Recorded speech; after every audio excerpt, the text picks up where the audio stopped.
Hey guys, welcome back to the Anaheim Musketeers Sports Network, and today for everyone we have the end of year standings, basically the top 8 teams from each conference. So right off the bat, as you can see, we have the Eastern Conference, 76ers, Cavaliers, and the Bucks are gonna pretty much highlight what the East has to offer.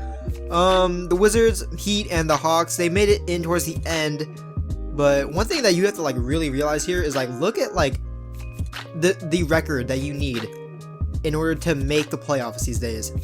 With the addition of 6 teams due to the the expansion, basically you need to have a record that would be considered elite in the East. I mean, back then, 2019, 2018, if you had 46 wins in the East, you were like a 4th or 5th seed, but now you're 8th seed. You barely make the 8th seed. You're tied with 3 other teams for the 5th spot.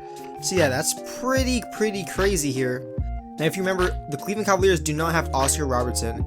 Basically, he injured himself nearing the end of the season, and that's that. I mean, this guy, he basically carried the Cleveland Cavaliers, and now that he's gone, they are hitting the 2nd seed, of course, but now they're going to be going up against pretty good East teams. Like I said, all these teams are like the top 8 out of 18. You know, this isn't the top 8 out of 15, top 8 out of 18. And this Heat team is no joke. You know, you've still got Jimmy Butler, Tyler Herro, Bam Adebayo. You don't have Hassan Whiteside anymore. He left like 3-4 years ago, but you still have Chris Dunn, players like that are really gonna be able to bring it to the Cavaliers. And without Oscar Robertson, I really do not know who's gonna be winning this series. But yeah, moving on, as you can see, we have the West, and Anaheim is 4th in the West. That is insane to me. You know, the addition of Bol, trade for Shai Gilgeous-Alexander, and the signing of Paul George led to us being the last team in the entire league to now 4th in the West, which is still an elite team. But I don't know if you can tell, but the West, their squads, as you can see, the Grizzlies, Kansas City Tornadoes, and the Houston Rockets, they're the bottom 8 teams for the West that have made the playoffs are actually worse than the bottom teams that made the playoffs for the East. So as you can see here, the East might actually be eclipsing the West when it comes to which conference is better. That's basically it. So yeah, but yeah, check out these stats here. You see the Timberwolves, Dallas Mavericks, and the Los Angeles Lakers are pretty much highlighting the top 4.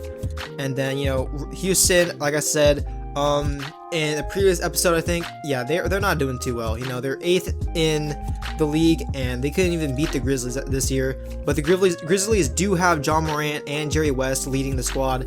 So yeah, I'm surprised they're not higher, honestly. But now moving on, the last thing here, as you can see, we have the MVP race. Basically, it's Oscar Robertson, number 1 so far, Anthony Davis at the 2, Giannis Antetokounmpo at the 3, James Harden at the 4, and Kristaps Porzingis at the 5. Not at the 5, but that's how they're ranked basically. Of course, votes can still be applied. Oscar Robertson is just currently leading the race right now. But honestly, Anthony Davis, Giannis Antetokounmpo, you know, James Harden, these guys can easily take it. James Harden, I don't think so. You know, he's the 8th seed, but he's had some pretty amazing games this year, which is why people are pushing for him to be MVP. Kristaps Porzingis, he's playing pretty good on a pretty bad team, so I don't think he's gonna be making the MVP. But you know, he is in the race. But in all honesty, Oscar Robertson, Anthony Davis, and Giannis Antetokounmpo, those are the 3 guys you have to look out for. And I honestly, it's between those 3 guys. It's between those 3 guys. So we'll see what happens. And as you can see here in the injury report, I stated this earlier, Oscar Robertson was injured. Yeah, that's tough. Notable injuries heading into the 2022 playoffs, provided to you by ESPN.com.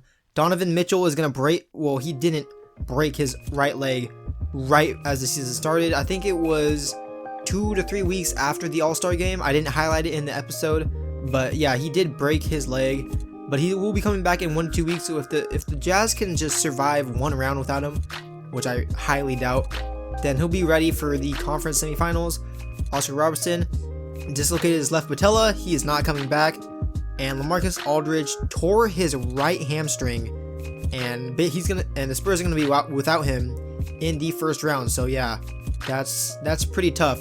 But yeah, I'm pretty excited honestly for this for the 2022 playoffs. I mean, this is the first time. I mean, we've only been a franchise for 3 years, but honestly, I'm very excited and ecstatic for us to even make the playoffs, especially the 4 seed. That's insane.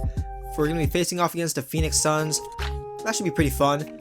You know, Devin Booker, Donnie Sykes, DeAndre Ayton, those guys, they have a little core there that honestly it should be a pretty good test for us and see how far we should get into the NBA playoffs. Another thing to be excited about for this playoffs is basically Bol Bol's first time in the playoffs. Shai Gilgeous-Alexander's second time. He did make it with the Thunder when he was still with that team. But yeah, I'm honestly excited for this. This was honestly just a little short video. You know, highlight the injuries, where we are in the standings, and who we're going to be facing. And so yeah, those were the end of season standings, the report. Of course, as you know, after the NBA Finals, the award winners of each category will be presented. So yeah, I hope you guys enjoy. Stay tuned for that. Thank you guys all for watching, and goodbye.